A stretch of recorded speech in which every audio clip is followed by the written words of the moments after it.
morning and welcome to Rising. We've got a great show for you today, and we've got a guest with us for our first big story right off the bat. So let's get right to it, I say. That's right. It has been a no good, terrible, and very bad week for Joe Biden when it comes to Israel. It began on Monday night when news trickled out that the Israeli army targeted World Central Kitchen aid workers and, in a series of 3 separate strikes, killed 7 of them, including an American citizen, who were in Gaza distributing food. The anger and fury about this action, which celebrity chef and founder José Andrés called intentional, has mounted. Andrés is publicly refuting Israel's explanation and saying that his staff was targeted, full stop. Now, an international storm is brewing. Even some UK lawmakers are questioning its policies of supplying arms to Israel. On Tuesday, Biden welcomed a small group of Muslim community leaders to the White House for an iftar dinner, the traditional feast for breaking the daily fast for Ramadan. They met, but at least one man walked out before the food and the meal was canceled. A Palestinian-American doctor from Chicago who'd recently been to Gaza presented Biden a video from an orphaned 8-year-old girl pleading for the U.S. to do something. One doctor told NBC News that when she showed Biden these photos, she'd personally taken on her phone of malnourished children and women in Gaza. Biden responded to that he'd seen the photos before, which of course was not possible since she had just taken those photos personally. Then in Wisconsin, primary voters voiced their opposition to Biden's Israel policies by logging nearly double the anticipated uncommitted votes, coming in at nearly 50,000. While the progressive wing of the Democratic Party has been angry at Biden for its perceived unwavering support for Israel, now even his supporters and former colleagues are chastising the president. Former Obama speechwriter, popular podcaster Jon Favreau took a public swipe, posting on Twitter, "The president doesn't get credit for being privately enraged when he still refuses to use leverage to stop the IDF from killing and starving innocent people." Favreau wrote on social media. And on the other side of the establishment aisle, former Condoleezza Rice advisor, National Security Council spokesperson Elise Jordan even criticized Biden's unwillingness to condition aid to Israel. So is this an inflection point? With us is the Hill's White House opinion editor, Niall Stanage. Niall, thank you so much for joining us. Good to be here.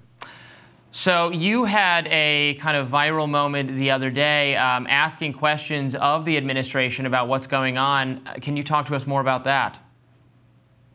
Yeah, I mean, it was an exchange in the White House briefing room with John Kirby. And really the question or the questions had only really 2 purposes. One being, to ask whether the White House had any intention of conditioning aid to Israel in the wake of these events. And the second one really getting at the point that the White House, in fact, the president himself issued a memo in February that was positing that there should be conditions, that American military aid should not be given to any nation that infringes upon human rights or runs against international humanitarian law. It seemed to me on its face that the killing of those aid workers did that. But Mr. Kirby disagreed, as is his right. Yeah, what's become revealed by the extraordinary questioning that you and your colleagues have been doing is that the response from the White House is pat, regardless of the escalation, it seems, of the kinds of, I'm just going to call them crimes that are happening. And the response, generally speaking, and correct me if you see this differently, seems to be that Israel is going to do an investigation of itself, and that investigation is a kind of a stand-in in the eyes of the administration for actual accountability. Prim Tucker, who's been a recent guest on this show as well, who's a journalist over at The Intercept, asked a question about that, I believe just yesterday or the day before, pointing out that Shireen Abu Akleh, an American-Palestinian journalist who was killed by an IDF sniper 2 years ago, had a similar pattern where at first they said they denied responsibility, blamed it on Palestinian gunfire, later said they were doing an investigation, and only under the pressure of the international community eventually conceded that it may have been an Israeli sniper. But that didn't actually manifest in any criminal responsibility for the person involved or any substantive policy change for how Israel conducts itself. Is that how you're seeing the tenor of the responses coming out of the White House? I think there is a certain pattern or template to the responses, Bree, at this stage. And I think that is a real problem given the escalation or the repetition of these kinds of events. The shooting of the journalist that you mentioned obviously was, caused a lot of outrage when that happened. But even more recently, we had, of course, the firing upon the crowd of people who were looking for food a relatively short time ago. And that followed the same kind of pattern that you're referring to. These expressions of outrage from the White House, but very little in terms of real action and a suggestion that an Israeli investigation of these events will be sufficient. I think that's actually increasingly out of step with popular opinion, certainly left of centre. And when you have a situation where the Israelis have now shot people looking for food and bombed people delivering food, and the White House maintains this template that you refer to, it's not hard to understand why that is causing increasing anger, I think, particularly among people who are broadly sympathetic to the Palestinians.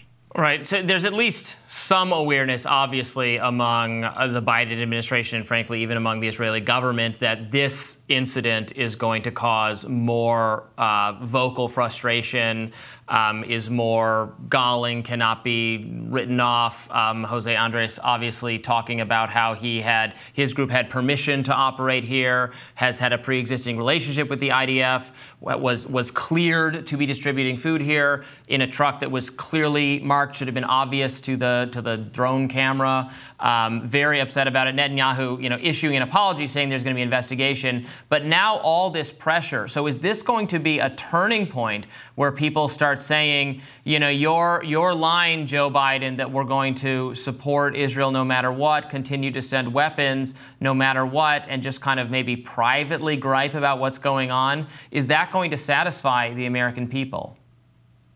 I think we have to see whether that pattern that we've just been talking about is broken by these events.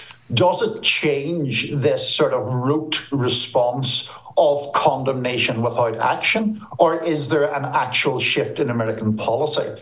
Now, two things I would say on that. Obviously, there's the meeting between President Biden and Prime Minister Netanyahu. We'll see what emerges there. But the other point, Robbie, is that we are, to your point, seeing criticism of Israel, and not just criticism, but a desire for a policy change spread out from people who were clearly on the left of the Democratic Party to a much more centrist or moderate position. I mean, Senator Chris Coons, for example, is no one's idea of some sort of left-wing radical. And, I see he has increasingly positioned himself toward the fact that military aid should have conditions attached. So is this something that is a pivotal moment? We'll see, but I think certainly pressure is building more and more for that kind of a change. Yeah, to that point, I mean, we referenced the Condoleezza Rice, former advisor, who was on MSNBC saying, why isn't Biden conditioning aid? You have the Pod Save America guys who are former Obama, Biden White House speechwriters saying this is making you look weak to say constantly that you're upset but aren't able to, or willing rather, to use your leverage and actually condition aid in any way. And even José Andrés himself was someone who, in the not so recent past, was arguing with people and criticizing people who were critical of Israel, accusing Israel of having indiscriminate bombing campaigns and the like, being very defensive of the Israeli government. Now, of course, on the other side of it, now that 7 of his employees have been killed in this attack, which is difficult to describe as anything other than targeted, given the nature of it. I want to ask you briefly about this Iftar situation, too, because it's not just the kind of bigger policy question of why won't he condition aid. That is the big ticket item, and that is what your question went to, and I think why it went so viral. But there's also this question of, is he even able to manage public perception as an empathetic guy, this brand that he's been leaning so heavily on, if during an iftar dinner, he's telling people who are trying to show him, implore him, put in his face the gravity of the tragedy that they've seen firsthand, and he's telling them, I've already seen that? Is that seems like it's coming off as either a kind of kind of cognitive frailty of does he not remember which pictures he's seen or not? Or perhaps even worse, a kind of venal indifference to the suffering he's being shown. What do you make of that? I think the danger of it being taken as a demonstration of indifference is very, very serious for the reason that you mentioned, Bree, that this idea of empathy is so central to Biden.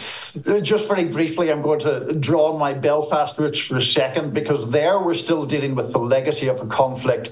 And there's a phrase, the hierarchy of victims, which suggests that there are certain victims that seem to matter more to officialdom, let's say, than others. I think that is a real danger here for President Biden if the perception grows even more widespread that either Palestinian lives or people who are aiding the Palestinians are lower in that hierarchy of victims. That's a danger.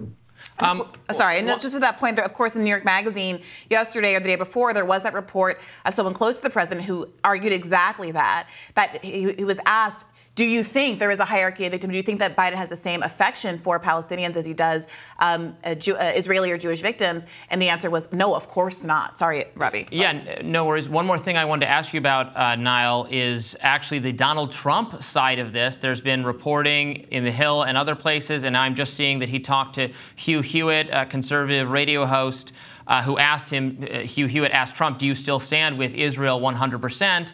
And Trump was a little bit evasive on that and frankly said that he thinks Israel is losing the PR war. He says, you know, they got to finish it. They got to finish what they started. They should finish it fast. And you can read that in an ambiguous way. But the way some people, including very hardline pro-Israel people, are reading it is that Donald Trump is actually not as committed to this, or perhaps if he was in charge, wouldn't be as committed to this as Joe Biden has been. Can you parse that a little bit? I think the interesting thing about the Trump remarks, including with Hugh Hewitt, is that they tend to address, frankly, the TV footage that is emerging from this conflict. So, look, I don't think there's really any question that former President Trump is instinctively more pro-Israel than President Biden or anyone in the Democratic Party, basically. But I do think that Trump sees how badly the war is going from an Israeli perspective in terms of undermining support and sympathy for the Israelis, because the suffering that is being inflicted is just so undeniable. Niall Stanage, thank you so much for joining us today. Thanks, guys.